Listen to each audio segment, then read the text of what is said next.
Senior Report thanks Edmund Besch of Bristol Burgess Insurance Agency, 65 East Main Street, Westfield, for his generous grant to provide news to seniors.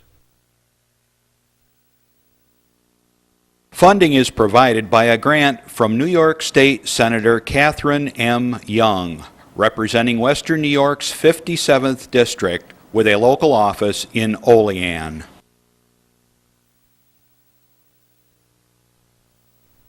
Funding for Senior Report is provided in part by a grant from Andrew Goodell, Assemblyman for the 150th District of the New York State Assembly.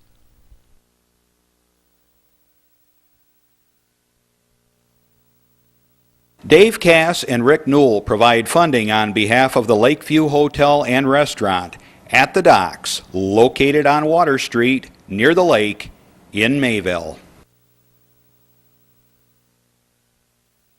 Senior Report with Reed Powers thanks Westfield's Schultz Chevy for a generous grant to inform seniors of important news.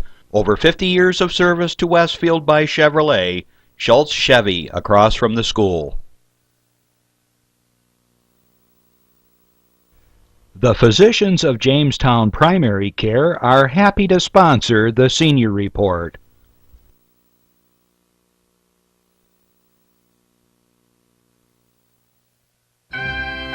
From the Access Channel 5 television studio in Mayville, it's Senior Report with Reed Powers. Senior Report is broadcast live throughout northern Chautauqua County on Saturday morning from 9 to 10 a.m. each week.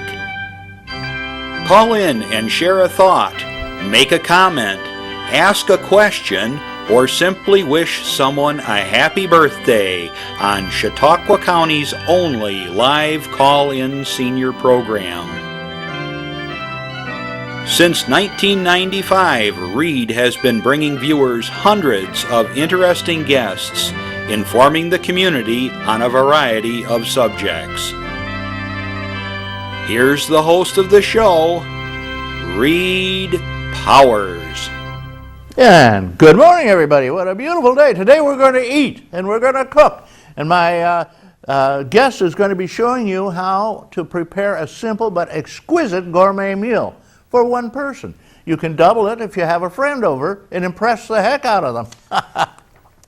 You're going to see how to make a steak au poivre, which means with pepper, and a chicken marsala, which means you use a little marsala wine for flavoring.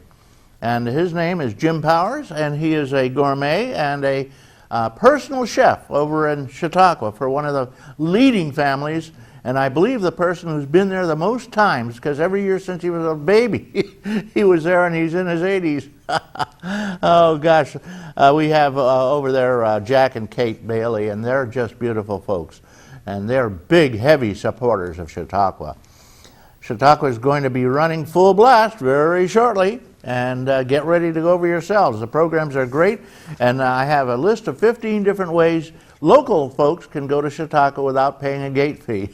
There are a lot of ways to do it.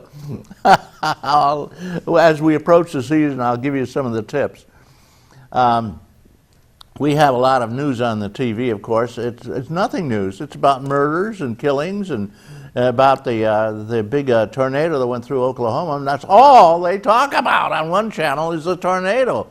One after another, after we've seen it, devastation. Onward. Let's talk about some of the real stuff. What's going on in Iraq and Iran and the other sites over there that we're concerned about, especially Afghanistan, yep.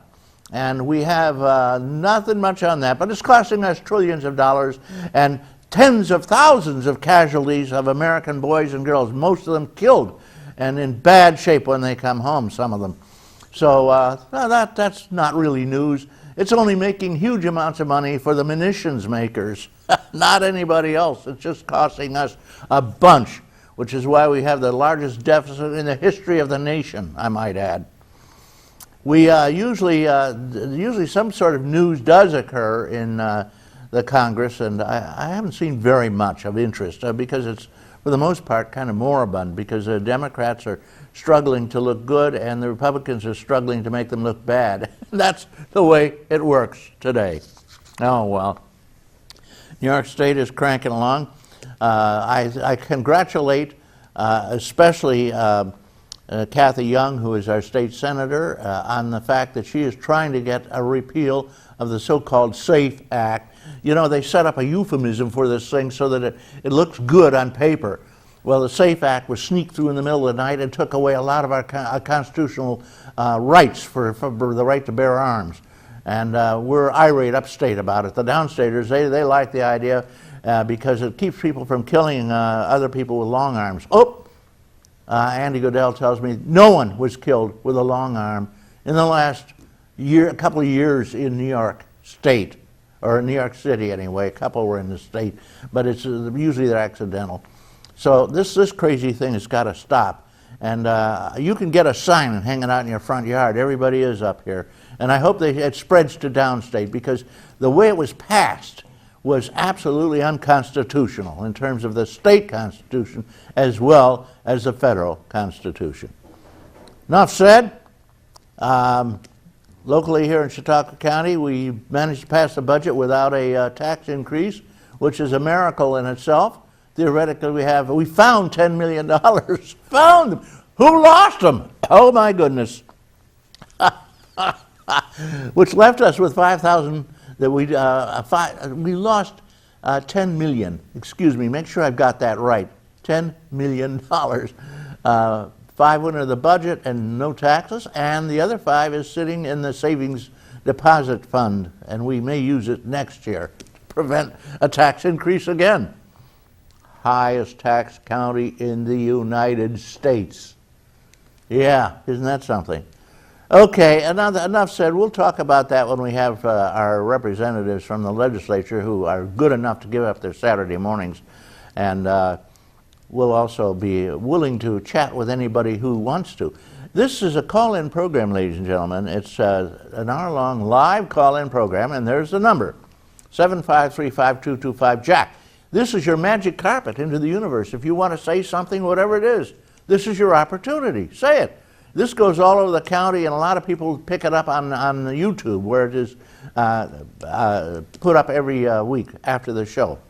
So, gosh, we have got a lot to talk about. John Hamels, Doc, is fooling around over in Ireland, and he says he can't find a telephone. He was going to call. I don't believe that. I think their telephones, they say have quite a few telephones in Ireland today.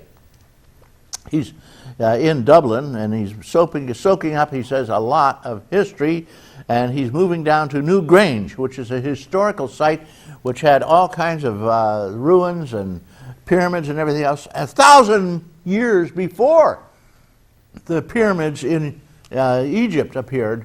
They had them in Ireland, in Lagrange, and he had his first Guinness. Guinness is a very fine ale which is sold all over Ireland, and one of the leading ales in the world, I might add. And he had something that we would know about. Remember we talked about leeks? Well, there it is.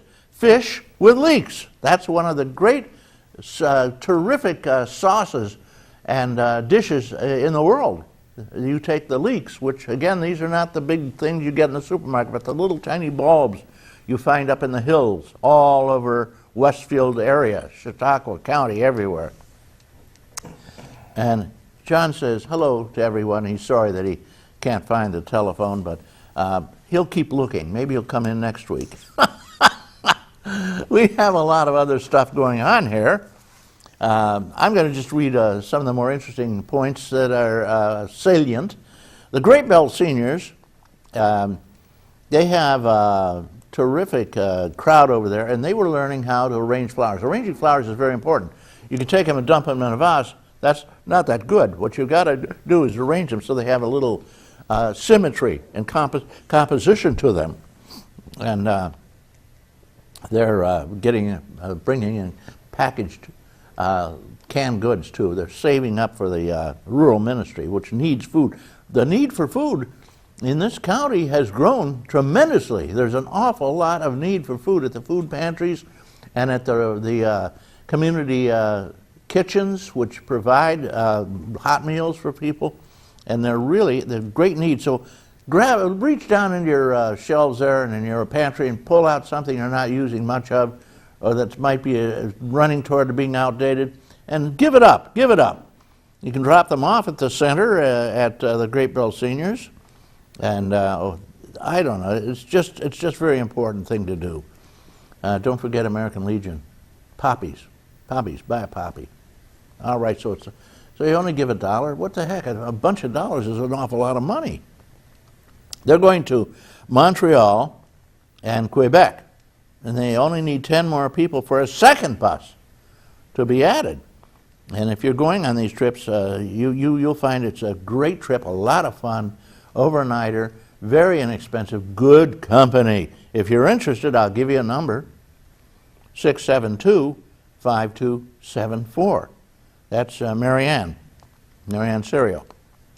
And they have other ones coming. They're going to the IKEA store, and a July 11th trip to the Lockport Locks, and they'll go through those, and the Canal Cruises on October 5th, to the Jell-O Museum and Gallery. Did you know there was a Jell-O Museum? Yeah. Then they're going to drop in and see Sherlock Holmes, The Case of the Telltale Teapot. Not the heart, Jagger. That was Poe, wasn't it? They're going to the Seneca Casino, June 25th. Sign up and get ready. Bring your money or your shirt. You're going to lose them both. Don't gamble. Westfield Seniors has a big bunch of folks over there, and they meet at the YWCA. And the YWCA is a famous old place. You know, they used to have housing there for women in Westfield. Now I guess they have housing for anybody. I want to say happy anniversary to Shirley and John Copine. John Copine is on the fire department and has been there since they founded it, I think. I think John's in his 80s somewhere, and he is giving loyal service still. Happy birthday to Al Wainwright and Carol Young over there, incidentally, in Westfield Seniors. June 13th is their next meeting at 6 p.m. at the Y, and it's a potluck, and so each member should bring a dish to pass and his own table service, and the July picnic is going to be held behind the Y. You know, the Y has a beautiful picnic center right on the edge of the creek. It's just gorgeous, and if you ever want to use it, just get in touch with them and tell them so. All right, at this point, I have a public service announcement for you, and this is just for you, so pay attention. Here you go.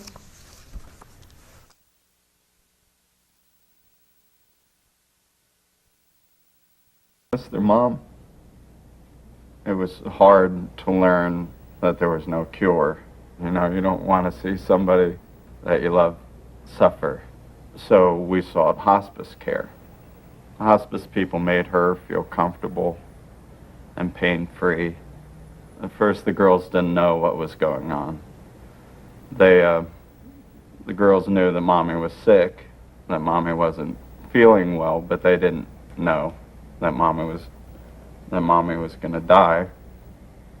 I don't always have the answers, the best answers to the questions that they're going to ask about what's going on, and often the hospice people would be there, and they helped. You know, they helped me and the girls through just an incredibly hard time.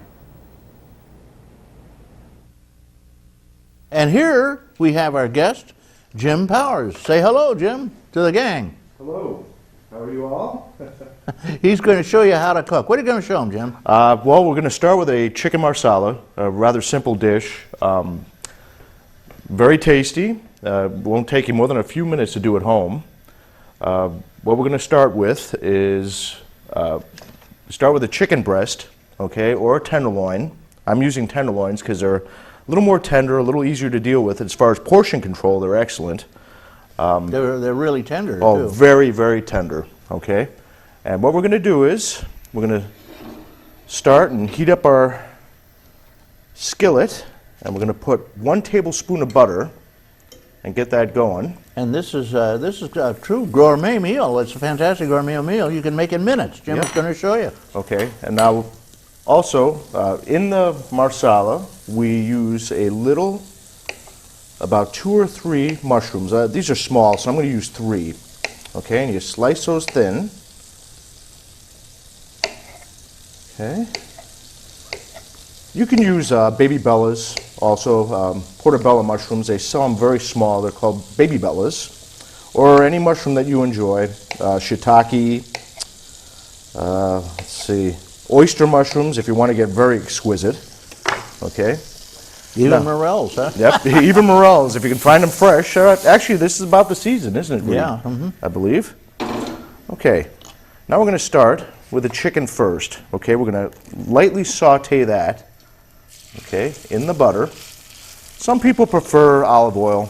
I'm more of a butter fan because of the flavor of it. And you notice he's already pre-dredged them, so they're ready to roll. Yep, they're pre-dredged in a little flour. Okay, now I'm just going to add a little salt to it and a little pepper to start on top. Alrighty, let those cook for a minute. Cooking's fun. Everyone should do it at home. Yeah, it always drives me nuts when some macho guy says, "Oh, I don't cook. That's for women." Okay. Hello, Mr. Escoffier. All right, now we How we have doing this there? pan nice and hot. We're going to cook the chicken first, Uh-huh. and then we're going to make the sauce and saute the mushrooms lightly. Actually, you know, why don't I just throw these in, the mushrooms, while the chicken's cooking. Let me get it cooking first. Mushrooms don't take very long, folks. They take maybe 2 minutes to cook, especially if they're thinly sliced. So the worst thing you could do is overcook mushrooms. They get very soggy and not very good that way. One of the interesting fallacies about mushrooms is they get wet and soggy if you wash them. Not true. Nope. You can wash them in your sink, and do so because you know what they're raised in caves, and you know what they put in the cave for the mushroom. Horse and cow, what do we say up here in Stock County? Manure? Manure.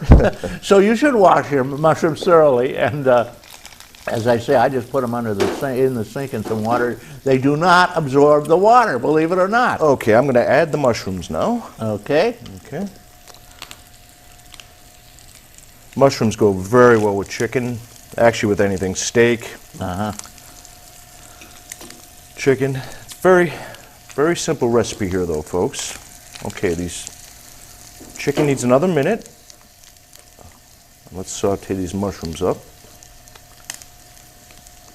Like I said, some people, for health reasons, I guess it's a little healthier for you, use extra virgin olive oil to cook. Like I said, I prefer butter because it just adds a little more flavor. I use oil if it's something that you don't want to intrude on the flavor of the meat itself. So the butter enhances it too, doesn't it? Yes, absolutely. It does give it a flavor. And everything's better with butter. Let's remember that, especially if you're into French cuisine. Now, when do you put the onion in? I don't in the marsala. Oh, you I don't. just use mushrooms Okay. in the marsala. You- Some people do like onions. I'm not a big fan of onions. Uh-huh. Well, I'll have to wait for you to make the steak before we have the onion. Yep, correct. Okay, well, we're going here. This, incidentally, is the real old-fashioned Coleman stove. It's a camp stove, and you have to be careful to keep it pumped up. You Not gotta burn the house pump down. the air, and we have 2 fire extinguishers here, and the fire department's on alert. Okay, another little pinch of salt on Little pinch of salt. Okay. the mushrooms. Okay, and we're almost done here with the chicken. And then we'll prepare the sauce. Now, what's in the sauce? The sauce is basically some Marsala wine, salt, pepper, heavy cream, just a dollop of heavy cream, butter, and that's about it. And the gravy, just right? Yes. Little gravy. A little brown gravy, brown sauce. You can use beef stock. Also, if you'd like, you could substitute the gravy for beef stock. I like the gravy because it just adds a little thickness to the sauce.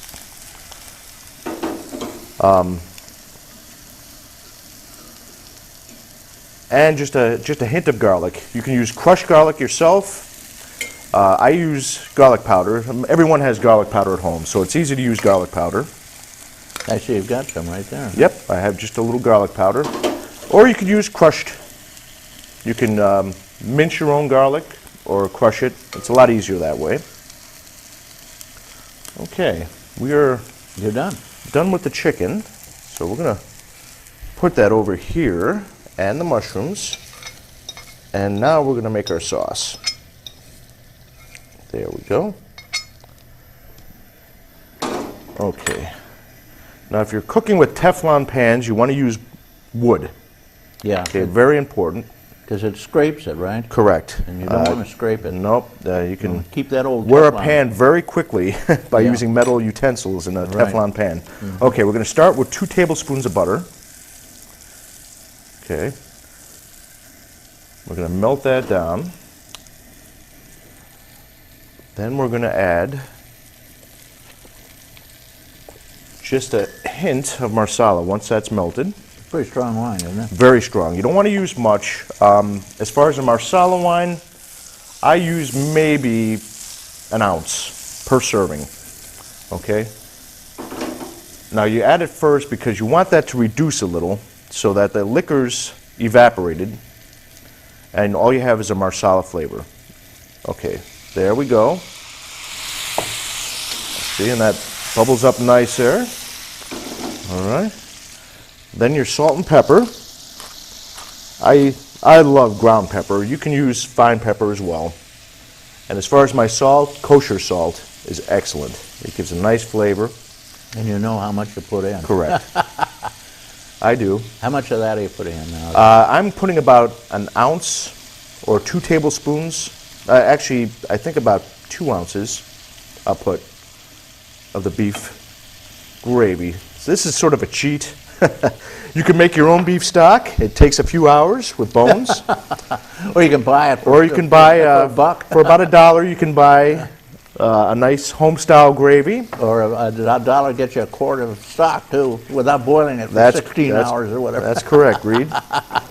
Okay, now just about 2 tablespoons of heavy cream. This is getting to be really a fantastic sauce. There we go. Okay.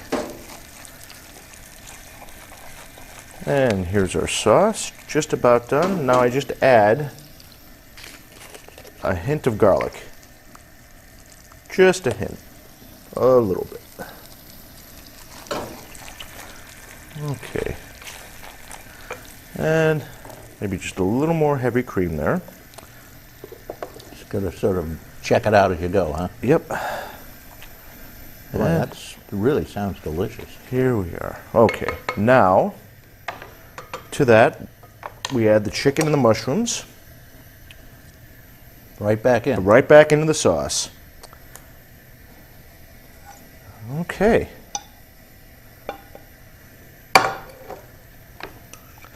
And give it a nice coating. The way to do that is let it sit in the sauce for a second, then flip it over the chicken. Okay. And voila, folks. That is a chicken marsala. Enough to drive you nuts, too. It's Okay, beautiful. and we will plate this and use our sauce and put that right over the top. There we are. Voila. All done. I don't know the easiest way to see this. Overhead, probably. Okay. Put that right here. Can we get a close-up on that somehow? There we go. Okay. Steaming hot, too. That is a... What's that? There we go. Up. You got to send that to the crew now. Yep. I hope we have a hungry crew because we have our chicken marsala right here. Okay, I'm going to put that right next to you, Reed. Okay. Okay.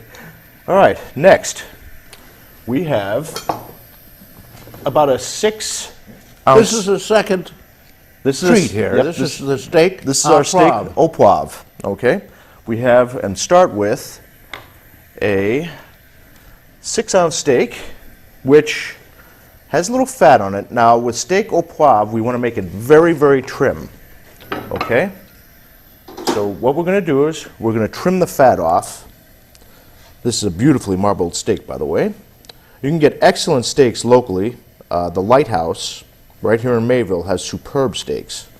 They have prime, right? They have actually prime graded. You got to pay for them, though. It's a little pricey, but I'll tell you what, for the quality, it's well worth it. I think so too. I believe. Well, this is again cooking for one. This is about a nice portion for one person, and Jim is going to show you how to knock this off in a matter of just a few minutes. Okay. And it's going to be a superb meal in itself. Now a little more complex as far as preparation than the chicken marsala. All right. What we're going to start with. This is a gourmet meal again, folks. We want to get our pan very, very hot, okay, for a steak because it is a little thicker and cooks a lot slower than the chicken. And what's that? So we're going to add about a teaspoon of EEOV, as they like to call on the cooking show, extra virgin olive oil, okay? And I'm going to mix that with about a teaspoon of butter, okay, for flavor. So like I said, I enjoy the flavor of butter. Let's just say everything's better with butter. It's the French cuisine. Okay, now we have our trim steak. Okay, in this dish, we're going to use about a tablespoon or half an ounce of onions. Okay, so we're going to chop those. Now, the onions give it just that little extra touch, huh? Yes, and we're going to mince those fine. All right. That's a little more. Yes, it depends on how much you like your onions. Too, Yeah. huh? Now, if you're an onion fan like me, you can use a little extra. For this dish, I'm just going to use about a tablespoon. Okay, look, we got to get this pan red hot. Okay, first, for the steak, we use a lot of fresh ground pepper. This is, of course, steak au poivre, which in French means pepper steak. So I'm going to pepper both sides of the steak and actually push the peppercorns down so it adheres to the steak. And even when you cook it, it remains. So we're going to use quite a bit of pepper. Now this is a gourmet meal, folks. Okay. You can serve this to your friends. Just expand on the number of items. We did throw the menu up for you, and so you can get it anytime you want, or you just call Jim, and he'll be happy to give it to you. Use this number, our 753-JACK, in case you can't remember the letters. Now, what do you have there? Okay, this is actually a little brandy for flambe. Ah, what kind of brandy is that? It's a French cognac, Okay. actually, is what we use. Also, there's some red wine in this, so there's quite a bit of liquor, but you let that reduce down. Okay, our pan is nice and hot now, folks. So we're gonna begin the cooking process. Hopefully, we don't set off the fire alarm. Correct, because okay, that's not too bad. That's one thing we concern ourselves about.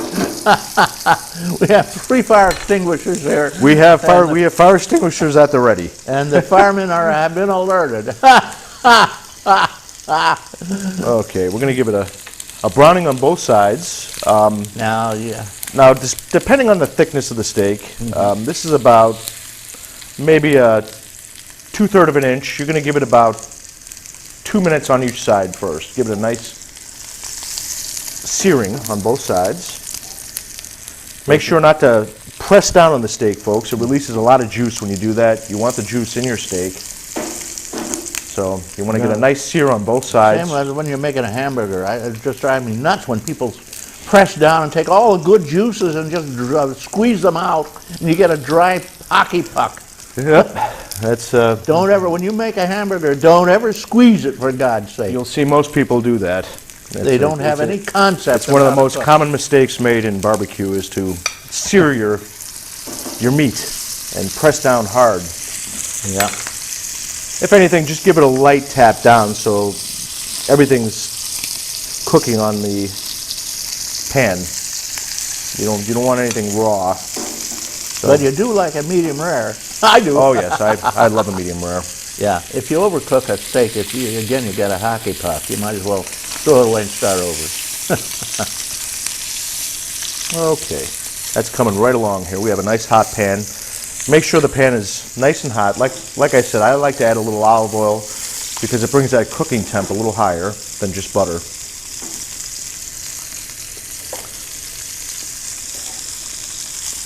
Incidentally, if you go to France, this and steak Diane are two of the favorite steak dishes in France. Well, this looks awful easy to prepare. Oh, it's very easy. You know? Like I said, we have that nice peppercorn crust on the top. And we don't want to overcook it. Nope, not at all. There we go.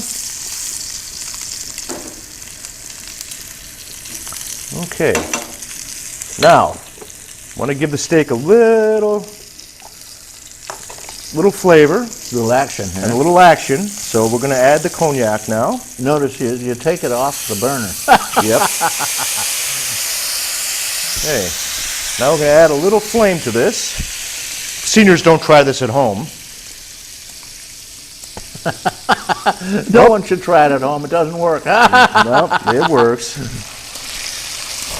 There we go. you go. All flambe. That should set the fire alarm off. No. Okay. Just give it a little flambe with some brandy. Okay. Now I like to douse it at that point with a little heavy cream. Heavy cream coming up. Okay. Can you use half and half? Yes, you can use half and half as a substitute if you're conscientious about your fat calories. You don't want to spend a fortune for it. Yeah. A little more. Mm-hmm. Yep, just a little more cream. Cream is just one like butter, makes everything better. Then we're going to add our gravy. Or like I said, if you want to make a brown stock, or you can use that. Okay. Now what I like to do is I like to throw the onions in, because the onions only take a minute. And we're going to remove our steaks. We don't want to overcook our steak, folks. So the steak is flambéed in some nice brandy, and we're going to add that at the very end to the sauce.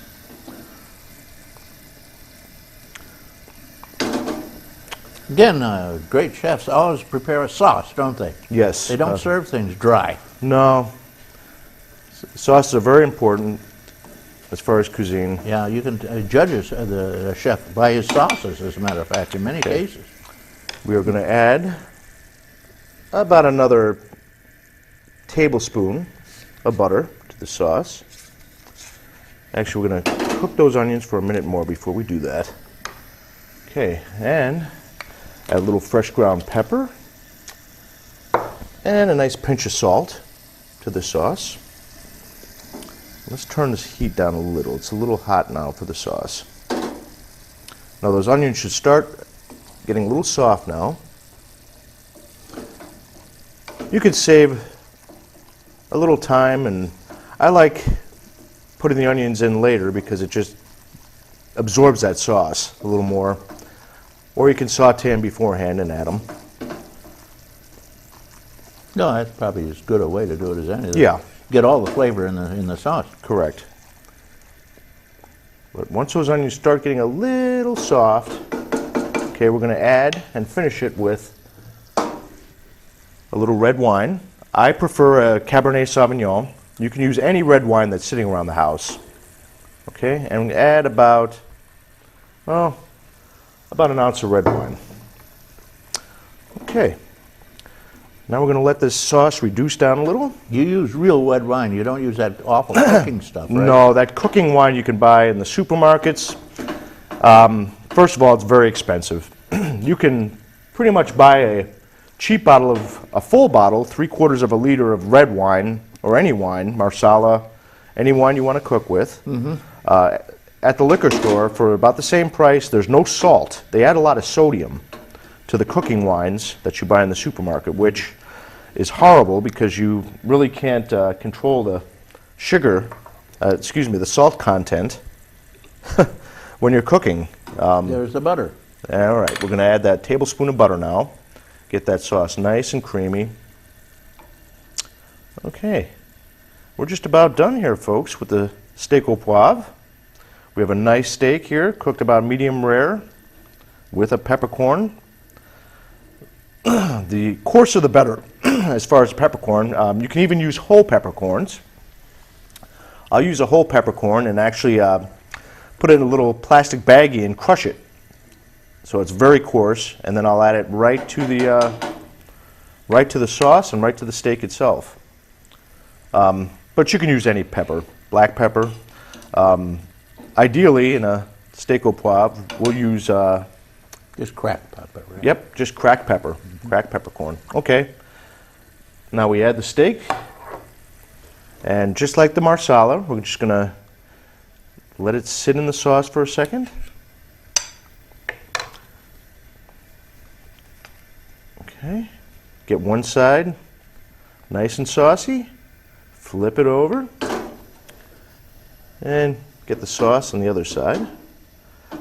Okay, and we can turn our heat off, folks, because we are done cooking. There we go. And we'll plate our steak. Now you can serve any sides. I'm not making sides because I know everybody has their own preference for sides and side dishes. You can get potatoes out of a bag, right? Yep, I use potatoes. I love potatoes with my steak. And here we are. This is our steak au poivre. Look at that. Boy, does that look good. Okay, with the onions and a nice brandy red wine sauce. Okay, we'll put these right in front of Reed. Maybe I should give him a knife and a fork too. Okay. There you go. Yeah, Well, two we've simple dishes. Now did- repeat what you've done so people can remember. Okay, we had our chicken marsala. To face the camera. Okay, I'm sorry. They don't know what you look like. I'm not sure exactly where I'm facing here. We have our chicken marsala, which we have the ingredients on the screen there. Okay, you use 2 tablespoons of unsalted butter, mushrooms, which are trimmed and sliced thin, a little pinch of salt, pepper. Now I use chicken tenderloin, but you can use a half chicken. You can actually use a chicken breast. All right, whichever you prefer. Chicken breast, I would advise people to Wegmans or Tops. They'll have it on special for maybe $1.99 a pound. When it's that price, buy a bunch of it, freeze it. Make sure you wrap it in plastic, then put it in a bag and freeze it. It freezes very well for at least 4 to 6 months. Okay, chicken. hold on, Jimbo. We have a Sure. phone caller now. Yes, caller, you're on. Good morning. Good morning. It has been my pleasure, actually, to partake of some of the food that Mr. Powers has fixed. I've been to a wedding where he did the catering for it, and it was absolutely delicious. We had a wonderful time. The food was perfect, even though it was for a huge, huge crowd. The steaks were to order, and everything was just, he did a wonderful job. And I also had a chance to taste his crab bisque, which is just out of this world. Thank you. Well, you're very complimentary. You must be his mother. Well, no, but I can attest to the fact that he is an excellent, excellent chef. Well, thank you. And everybody should be so lucky as to know someone that can prepare food the way Mr. Powers does. Well, thank you again. Okay, well, have a good day. Yep, have a Well, you wonderful too. day. Have a wonderful Memorial Day, mañana. Yep. Or no, actually, it's Monday now. It used to be Decoration Day until the military co-opted it. You went up and decorated the graves of your family and your loved ones, but now it's become a Memorial Day, and it's dedicated to the sad cases of the soldiers that are killed in the war. All the wars. We have so many of them now. Thank you, caller. Send me a $5, send me a stamped envelope, and I'll send you a $5 gift certificate to that lovely little restaurant at the foot of the hill here in Mayville, the Lakeview. And also next door, they have the restaurant which is specializing in fish. They have 2 restaurants there. Can't beat it. One of them is I don't know. It has some sort of a wonderful new Italian name, and the other one is the old. They call it the Docks, and I guess it still has Dock. Yeah, the Docks Docks. on it. Okay, guys, thanks a lot for calling, and you're on. And Jimbo was telling us you were winding up on the chicken. Yeah, we're winding up marsala. on the chicken, okay. Like I said, a very easy, as you can see, only takes a few minutes. Lovely dish. And this show is about cooking for one, so this is probably a perfect portion for one person. It's a gourmet dinner. Okay, that's too. about, unbelievable. About 6 to 8 ounces of chicken. And like I said, you could use a chicken breast, a half breast, or I prefer the tenderloins because they're much more tender. That's enough for me and a friend to share, I'll tell you. And that actually, what complements that very well is maybe a rice, just brown rice. I wouldn't suggest using a white rice. Use brown rice. A lot easier to cook and much more flavorful. You get all the vitamins. Yeah, it keeps. That's why it's brown. You have the vitamins on it. Correct. And it's Yep. it has better flavor. No question about it. Well, okay, now we're going to go to the steak. Okay, this is our steak au poivre. Like I said, very simple. A nice trimmed 6 to 8 ounce steak. Okay, if you prefer a ribeye, you can use a ribeye. I like a New York strip personally. Okay, and you'll give that.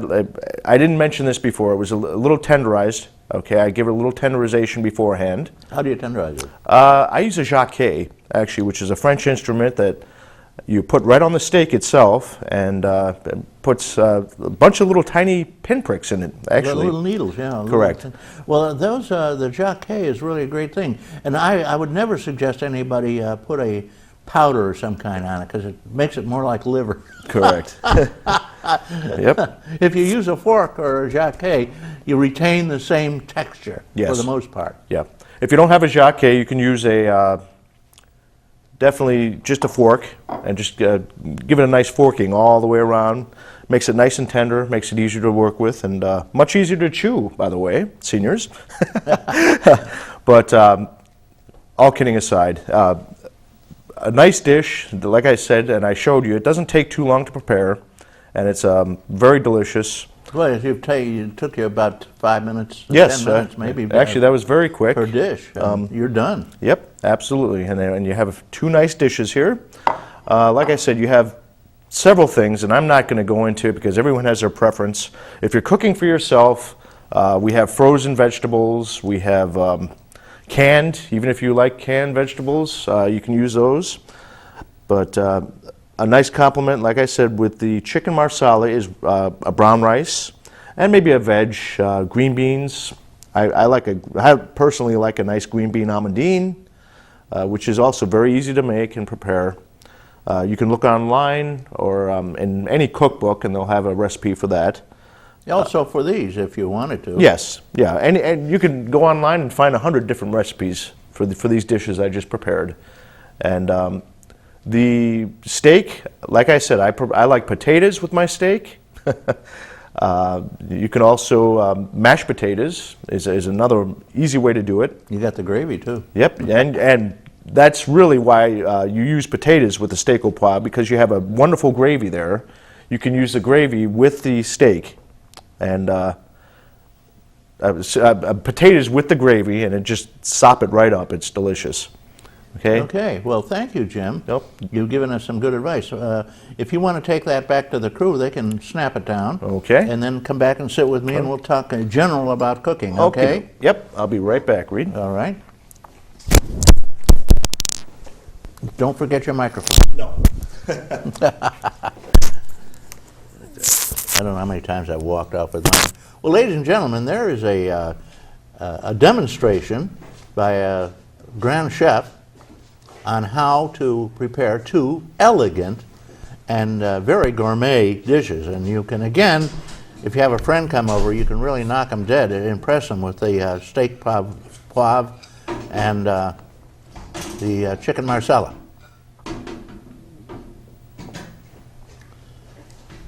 And we're clearing the decks here for action.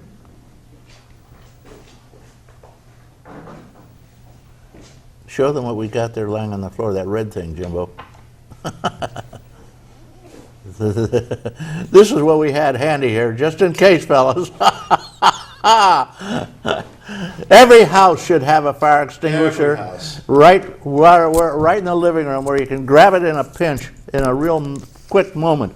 Now, if you pull over next to me, then you can get the camera up much closer to us because you won't be so far away. Okay. Oh, did you get that thing? Yep. Microphones are there. Right there. Okay. I remember I was I was telling someone that I was working down in New York City, and I tried to take my mic off, and a little guy comes around, "Don't touch that! That's my job." Unions, you know. Okay, Jim Powers is a gourmet chef and master chef. He does a lot of chefing over, and you do for the opera. You do a banquet, don't you usually? Yes, last season I did for the Opera Guild, we did a very special dinner. They have a dinner that is basically for the members, to thank them for their donations. We had that at the Packard Manor.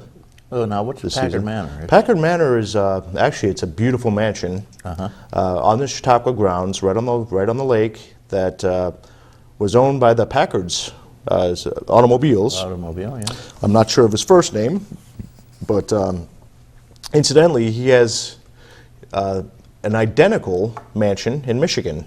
Oh, really? It's absolutely to the room, to the square footage identical. Yeah. And the reason being was he was blind. So when he went from his one mansion to his next mansion, he would know his way around. An interesting fact about the Packard Another Manor. interesting fact is he went bankrupt at one point. Oh yes, him and his brother. They, however, saved enough money for the other manor, though. Yeah, that's what the story is. Yeah. Evidently. Well, anyway, this is quite a place, huh? The one that's in Chicago. Oh, it's absolutely gorgeous. Is it an overnighter, or is this a bed and breakfast or something? Or No, it's a private personal private residence, Okay. actually. Probably one of the Packers. No. No. And so move up here a little closer Sure. so he can get. Sorry. I like him to get up close to us as much as he can. Okay. There we go. Thank you. See what the difference is. You get wise to this stuff after a few Okay. years.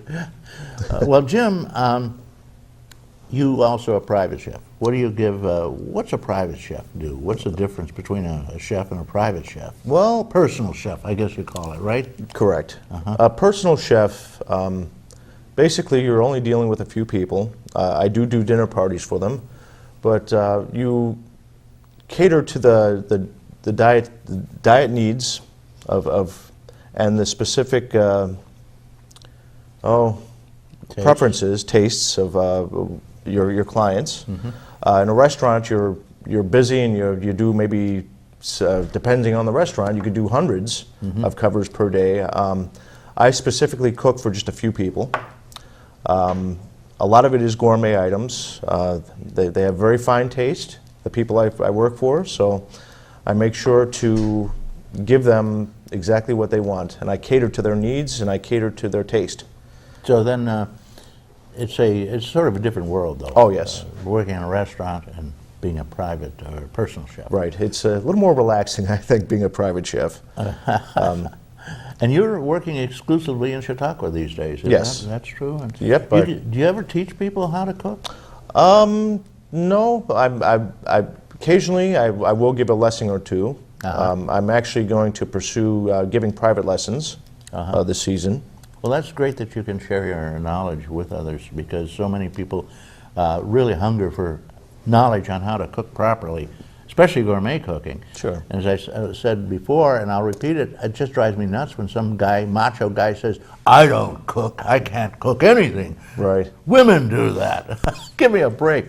Some of the greatest chefs known to man are males, right? Most of them are, as a matter of fact. Well, most of the acclaimed ones. Yeah. There are a lot of wonderful women chefs out there, believe me. Oh, yes. But Well, most often it's mom who cooks in Yeah. the household, and mom might not be a gourmet chef, but again, she's a darn good chef. Usually, most women are excellent chefs because they have planned and prepared meals for years for their family. yes. And it's a great thing. Now, where did you learn to be a chef? Did you go to school, gourmet school? No. Wait a minute, before you answer, Sure. I've got a couple phone calls. Shall we take those off the air? Absolutely. Okay, good morning, caller. Thank you for waiting. Hey, good morning, Reed. Hey, Jim, this is a great show. especially the steaks. I have a younger son that just loves steaks, and I have no idea how to cook. Uh-oh. Yeah, I'm terrible at cooking. I can't even make a perfect peanut butter and jelly sandwich. It's a great thing to be able to do. And he showed you how to do this in a wink, you know. Well, he made it look easy. I thought you put it a is steak easy. on there. I thought you had to cook it like on a outdoor grill, you know, with charcoal and Right. cook it for hours. And, And Oh, no. Hockey Right. Puck City, huh?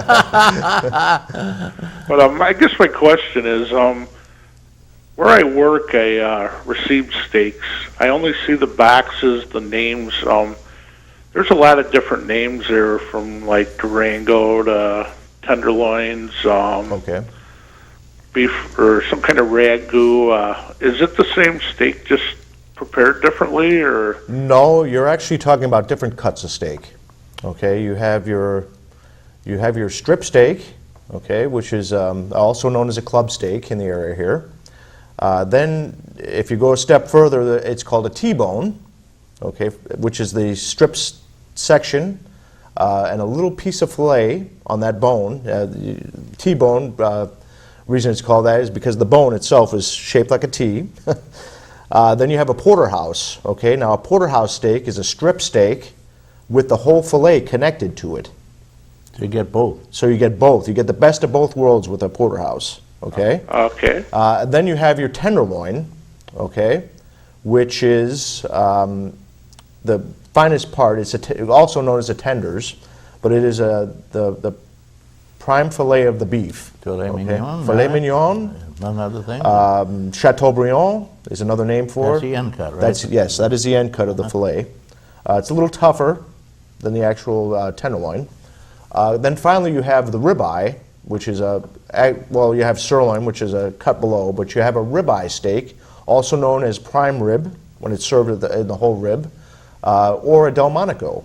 Steaks come in many different names. Same steak, different Same names? steak, different names. And you evidently have many different names for the steaks, too. That's what I was wondering. I mean, they call them Durango, Yeah. they call it ball tip. Durango might be a brand I name. believe that's a brand. Yeah. Durango. You saying the company that makes them, or just Yeah.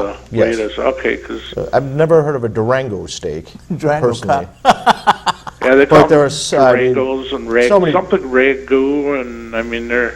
Right, That sounds like definitely a brand name. yeah. But as I say, all I do at work, you know, is I see the boxes Uh-huh. and stuff. I don't really understand what's inside them. Well, you ought to shake a few out once in a while and give them a test. Yep. You got to make sure they're good, you know, Yeah. before you sell them, I guess. I'd have to have my son test them, because anywhere I take him, he's got to have a steak. Uh-huh. I've been more of a hamburger person. I see when talking about hamburgers there, you know, I'm one of them kind of, when I do make a hamburger, I press the living heck out of it. I thought that was how you got the inside Oh, no, fried no, up. no, and- no, no. Like I said, number one mistake when barbecuing, especially barbecuing, but any cooking with meat, is you do not want to press down on it.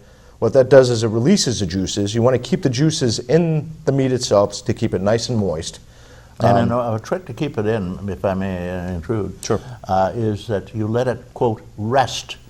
If you cut a piece of steak or Yes. something, any kind of meat, immediately after cooking it, the juices are just flowing loosely through it and they all drain right out. If you let it rest a few minutes, the juices reassemble into the meat itself and stay there. Yes, sir. Then when you cut it, you've got the juices in it and it's juicy and good. That's interesting. Now, talking about like rare, well done. I've always seemed to be a well done. I don't know. I just don't have the likes of seeing like blood dripping out of what I'm eating. You don't have to have it that rare. No, that's- Medium rare is pretty well cooked, excepting it's still, the juices are in it. Uh-huh. Once you overcook a steak, it's utterly worthless. You burned it, you've got the flavor gone, all the juice is gone. You might as well be eating hockey pucks. I agree. Oh, it's my hamburgers, hockey pucks. Well, thank you. I just was wondering on all these different names I see every day when I'm receiving steaks, and what's actually in the box. Because to me, it's a box with Yep. with a Well- label, and I don't know much about steaks, even though. A lot of people don't, actually. There's a general lack of information I don't know. That's why you should be teaching people, Jim. Well, like I said, I believe this season I will be giving lessons. Okay. Private lessons, probably group lessons. Over at Chautauqua. Over in Chautauqua, yes. Yeah, I've Jim got to Powers, run, incidentally. so I will thank you, and the food looks good. Thank you. Okay, thank you. Bye-bye. Thank you, Colin. Well, Jim Powers has a lot of experience, and he has the same name as I do, so you won't have any trouble remembering, and he has that for a good reason. And to get back, Reed, you asked Yes. how I learned and where I started cooking. Mm-hmm. I'd have to say influenced by my parents. My mother was an excellent chef, so I learned a lot of seafood from Mom, and how to prepare foods and how to mostly seafood, like I said, bisques, soups. She was a champ at that. My father was a brilliant barbecuist. He's what I call a grill man. So I learned a lot of my cooking skills as far as beef and steak. There's a lot of skill involved, and many people don't think so. Oh, They and just- barbecuing, sure. It's actually it's a skill. It's definitely an art of cooking. You got to read a book on it before you start. Then Yes. then you have a basic knowledge, and And then- away you go. Yep. And then you start with the grilling. Then you start with different woods to cook with and grill with. It can get pretty in depth, folks. Temperature control, smoking, Yep. there are all these different things involved. And again, don't press the meat, please. Don't press the meat. And then finally, I worked in a few restaurants. I started when I was about right out of high school, cooking in restaurants. Out of college, I managed a couple restaurants and had the privilege of working with a restaurant owner who was also a CIA instructor, the Culinary Institute of America. And she Nothing to do with the spooks. nothing to do with no.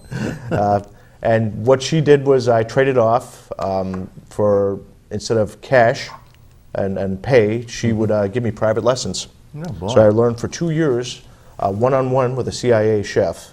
And that was, without a doubt, probably the best culinary experience I've Good had. at going to school. Oh, yes. A lot of great chefs never went to school. One of the interesting ones that I have to watch all the time is Irving on Food Network. Well, we're running out of time. I just got this message. It just came in, Jim. Oh. And that means we're out of here. Okay. You got 30 seconds just to wind up, okay? Okay. Well, folks, I'd just like to say cooking is a wonderful way to enjoy life, family, friends. There's nothing better than seeing the smile on a person's face when they eat something delicious that you prepared for them. So get out there. It's going to be a wonderful summer here. Go out and barbecue, have some nice picnics, family parties. Enjoy. Food and cooking it's a part of life. It's a part of culture. Everyone, from the beginning of man, I'm sure, started, and as soon as they found fire, were cooking and enjoying things Such as steak au poivre such as steak and au chicken poivre. marsala. I don't know if they were doing that far back, but they were enjoying cuisine of some sort and some culture. Okay, thank you, Jim, for showing us how to make these two dishes. If you want more information, just call into the station and we'll get it to you. You can watch the shows all down the week everywhere you go. In the meantime, I want to thank the special people here: Chuck Kelsey, Devin Taylor. I want to especially Chris Burt, who is doing the engineering for us today, Randy Burt, who's doing the photography, Jeff Zook, Chris Ramaker, Don Zenz, John Hamels, who's in Ireland eating 4-leaf clovers and drinking, what is it, Heineken? No. Guinness. Hey, all that is proud and true and noble abide with you. I'm Reed Powers.